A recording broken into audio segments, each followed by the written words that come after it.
Nobody knew that a single old duffel bag, half buried under a highway overpass, would bring an entire neighborhood to a silent standstill one cold autumn afternoon. The traffic had slowed as the local police cordoned off the stretch of cracked asphalt. But the real center of attention was Max, a 7-year-old German Shepherd, trained canine, whose stiff body language told his handler, Officer Emily Reyes, that something was terribly wrong. Max had never hesitated before. Trained to sniff out narcotics, weapons, and sometimes even the faintest traces of human life, he was known on the force for his unwavering focus. But that day, beside that battered olive-green duffel bag with its frayed handle and a small tear on one side, Max didn't bark or growl, he simply froze.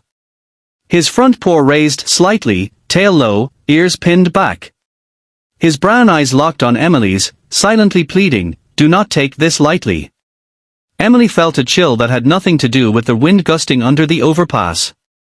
She glanced at the bag, then at Max, then back at the small crowd gathering behind the yellow tape. She crouched down beside her partner and placed a gloved hand gently on his back. "Good boy, Max," she whispered, her voice steady though her pulse wasn't. "We'll see what you found." Just 3 hours earlier, Emily had planned for this shift to be quick, a routine patrol before she headed home to her father, whose health had been failing. She was exhausted from juggling hospital visits, double shifts, and the relentless burden of feeling like she was always coming up short, both as an officer and a daughter. But Max kept her grounded. He had been with her through heartbreak, transfers, and loss. Together, they were a team that people trusted, a team that people needed. So when the call came through about a suspicious bag spotted by a jogger, Emily and Max were dispatched without hesitation. Another officer might have brushed it off as litter, the city was full of abandoned things. But Max never ignored anything that might hide a secret. Emily called for backup and the bomb squad, her radio crackling as she requested a perimeter. Her partner on the beat, Officer Daniels, stood by her side, keeping onlookers at bay. A hush fell over the street. Parents pulled their kids closer. Shopkeepers leaned out of their doors. It was as if their whole block was holding its breath. Finally, the squad arrived. Armored suits, metal detectors, remote-controlled probes, their whole routine. But Max refused to move.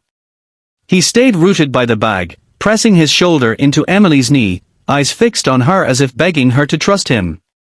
Emily's throat tightened. "Let me try something first," she said to the bomb tech, who reluctantly stepped back. She knelt and slowly unzipped the duffel bag, inch by inch, while Max leaned in closer, sniffing the stale air that escaped from inside. Inside, beneath layers of ragged blankets and a tattered jacket, was not a bomb. Nor drugs. Nor a stash of stolen cash. But something far more unexpected, a tiny bundle wrapped in an old pink baby blanket. Emily's breath caught in her throat as she peeled the blanket back to find a baby girl, eyes closed, cheeks flushed red from the chill, but unmistakably alive. Her chest rose and fell with soft, fragile breaths. Max let out a soft whine, nudging Emily's elbow as if to say, "This is why I stopped." The street erupted in gasps and cries. Daniels immediately radioed for paramedics, his voice cracking as he relayed the impossible. Within minutes, an ambulance pulled up, lights flashing.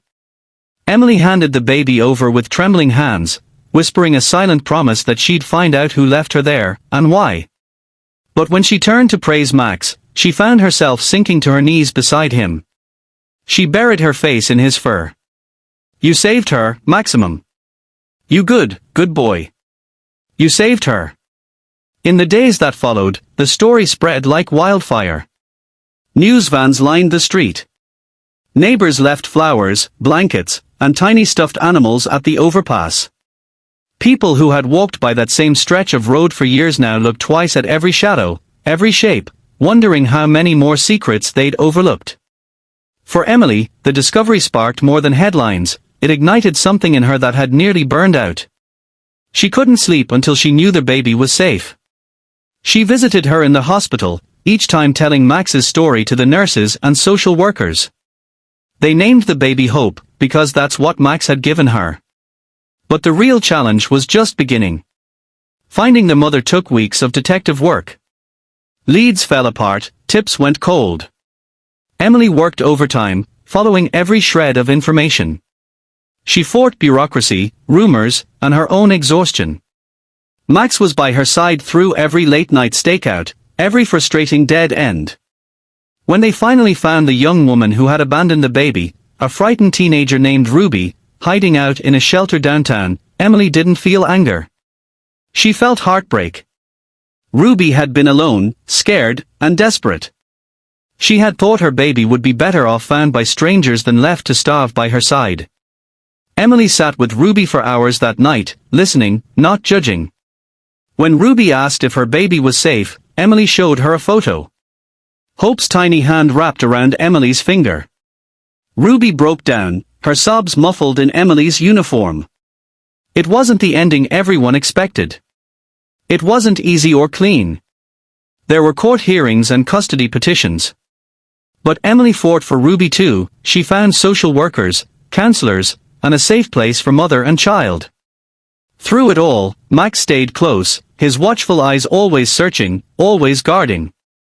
Months later, a small community center opened under that same overpass. Neighbors who had once crossed the street to avoid it now gathered there for food drives, outreach programs, and warm meals for the homeless. And every weekend, Emily and Max were there, Hope in Ruby's arms, gurgling happily while Max sat at her feet like a guardian angel. Sometimes, a single moment changes everything.